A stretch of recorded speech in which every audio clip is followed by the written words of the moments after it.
I greet you. Today, I would like to discuss a few basic things specifically to address essentially the speed of lengthening and also tackle some misinformation. Also, clearing up myths. What is very much said, or it will be discussed. The thing is, when we talk about the speed and the maximum possibility of an extension, we have to consider certain principles. Knowledge, when we cut the bone, and go through secondary bone healing, which means the formation of a callus. Then, you need to know that initially, in between, nothing else is just a small blood clot when you look at it as bone. And it then transforms into this precursor bone in this callus.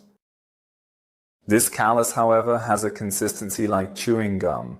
So it's not the case that whether by clicking or any other mechanism, by pulling the callus apart, the bone heals, becomes solid, and then you have to break it again, and it heals again, and you have to break it again. It's definitely not like that. Rather, this callus that we have here has the consistency of chewing gum. And this, we are now slowly pulling apart the gum-like mass during a leg lengthening. The problem here, ultimately, is the speed. That means we mustn't pull too quickly, because if we pull too fast, the whole system, there's a risk that this gum-like structure tears. And then you run a big risk that the bone or the bone ends won't meet at the end, and it ends up like this. It develops what's called a non-union. If you go too slowly, this callus becomes solid, and then you might end up in a situation where you can't lengthen any further. That means in the speed of lengthening, we have what's called markers. Maximum, minimum lengthening, maximum lengthening. Bony, or rather, then, in the area of muscular structures, I would start with 1 millimeter per day. The minimum speed is 0.5 millimeter per day. That means when we talk about a lengthening, talking about callus formation, you fluctuate in the range between 0.5 millimeter a day and 1 millimeter a day. Mind you, this is for the thigh.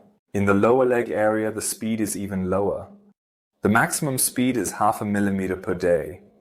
The reason why many other institutes promote this maximum speed has a different background. So here's the thing. If you, for example, use an external fixator and have a permanent risk of infection, then you want to get through this lengthening as quickly as possible. That means you practically have to stress the entire tissue to the maximum in order to ultimately insert a stable and secure system like a solid nail as quickly as possible. And you do that, of course, at a cost. From the callus, which can possibly travel and consequently form a pseudarthrosis. But they do that mainly at the expense of the soft tissue and tissue structure. The same applies to electrical or magnetic devices.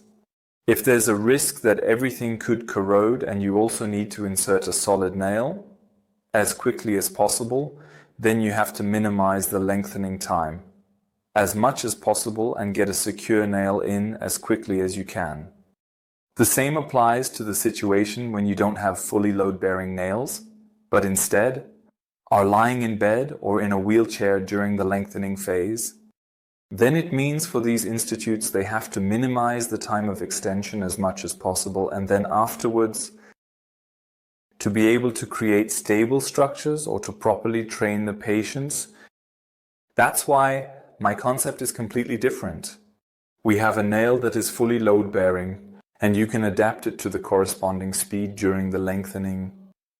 The tendency is to extend. The slower, they walk all the more safely because their soft tissue structures then have the time to adapt to the lengthening. So if you want to make the lengthening as gentle as possible, then you're in a range of lengthening where you extend 0.5 millimeter per day in the thigh area, and ideally you get through the entire lengthening. So that means for you, the lengthening period will be longer, but you get a huge benefit from it because you're upright, you're already walking, you're mobile, you can also do your everyday tasks, and most importantly, you're not overstraining your body with insane tension. Because one must assume that the muscular and soft tissue apparatus is not much faster than about 0.5 millimeter per day. The patients, and we have a lot of patients here, the patients who really manage to extend 1 millimeter a day muscularly are extremely few, that number. The average, the maximum of patients who can comfortably go through an extension are upright, muscular. Being in balance means lengthening at a speed between 10 and 12 clicks per day, which basically translates to a little more than 0.5 millimeter per day, and being in such balance allows you to taper off the pain medication so that later, in the ossification phase, there are no problems. With random clicks, you can relatively quickly return to a normal gait pattern, have good nights, and can recover well. But these are things that you can only do that if you have the appropriate material for it, meaning a weight-bearing nail that you don't have to replace as quickly as possible, and one that also allows for this adaptation and speed. And it's really, really important to also understand the background between extension speed callus formation or strain on the soft tissue structures. The slower you lengthen, the better. And it's more restorative for your tissue, meaning for the muscles and the connective and soft tissue, definitely. Thank you.